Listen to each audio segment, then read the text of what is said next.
Deep in the heart of the Balkans, nestled between ancient mountains and modern cities, there's a country whose very identity has been a question for centuries. This is a land forged by empires, defined by its rugged landscape, and shaped by a mosaic of people. This is the story of North Macedonia, a nation truly forged in the crucible of history. Well, for this nation, pretty much everything. The name Macedonia rings out with the history of one of the world's great empires.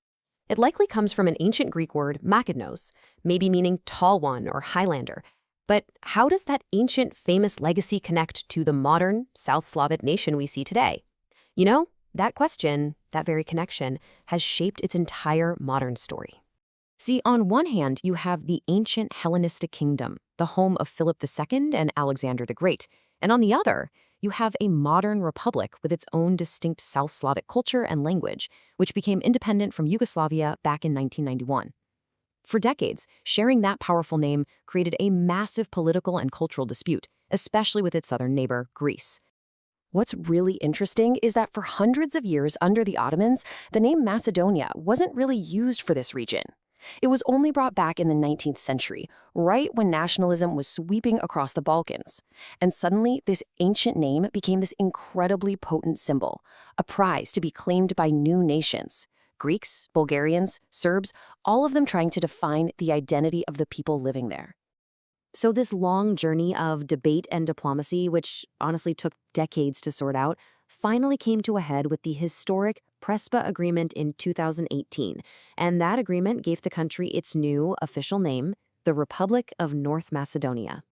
But to really get a feel for this nation, we have to look beyond the name. We have to look to the land itself, a timeless character in the story, a place of just dramatic beauty and ancient echoes. North Macedonia's geography is, in many ways, its destiny. It's completely landlocked.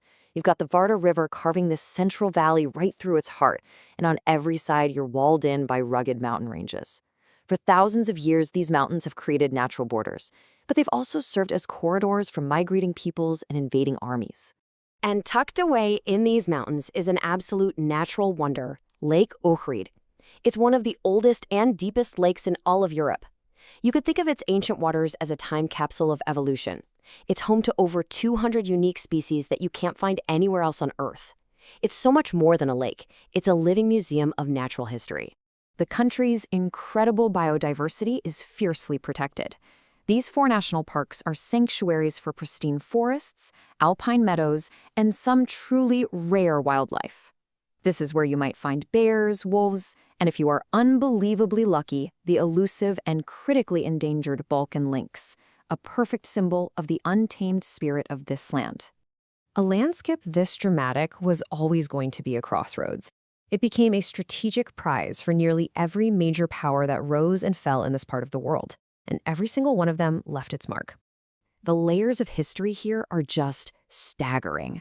First, it was part of the ancient kingdom of Macedon. Then it was conquered by the Romans. Around the 6th century, Slavic tribes arrived and completely changed the culture of the region. It later fell under Bulgarian and Serbian empires, before being swallowed by the Ottoman Empire for 500 long years. Then, after the Balkan Wars in 1913, it became part of Serbia, which really set the stage for the entire 20th century. But amid all these clashing empires, a distinct local identity was starting to form. The Elandin Uprising in 1903 was this fierce, though ultimately failed, rebellion against Ottoman rule. For just 10 days, the rebels managed to establish the Krusheva Republic, a brief but brilliant flash of self-rule. Today, that moment is seen as the foundational story of the modern Macedonian state. The struggle was far from over, though. In the new Kingdom of Yugoslavia, the region was just called the Vardar Banovina. This period brought a tough policy of forced Serbianization, where the local language and culture were actively suppressed. But all that really did was strengthen the people's resolve to define themselves on their own terms. And the legacy of this constant flow of people and power, it isn't just in the history books. You can see it today in the faces, the languages, and the traditions of the people here, creating this incredible, living mosaic of cultures. The latest census gives us a pretty clear picture. Ethnic Macedonians, who are a South Slavic people, make up the majority. But there's also a very large and significant Albanian community, almost a quarter of the population, mostly living in the northwest. And you have communities of Turks, Roma, Serbs, and Bosniaks who have been here for generations, each adding their own thread to the nation's fabric. And that diversity shows up in the languages people speak. Macedonian is the official national language, of course, but Albanian is also a co-official language across the country. And in places where minority groups make up more than 20% of the population, languages like Turkish, Romani, and Serbian are also used officially. It's a complex system, but it shows a real commitment to being a multicultural country. Now, that commitment was seriously put to the test. Back in 2001, tensions between the government and ethnic Albanian insurgents boiled over into an armed conflict. But the crisis was resolved not with a military victory, but through talking. The Ohrid Framework Agreement was a historic deal that gave greater rights, power, and cultural recognition to the Albanian minority, and in return secured a commitment to a unified country. After peacefully gaining its independence from Yugoslavia in 1991, North Macedonia began the really hard work of carving out its own identity on the world stage. That journey was really a marathon of patience and persistence. After declaring independence, it had to join the UN under a temporary name because of the dispute with Greece.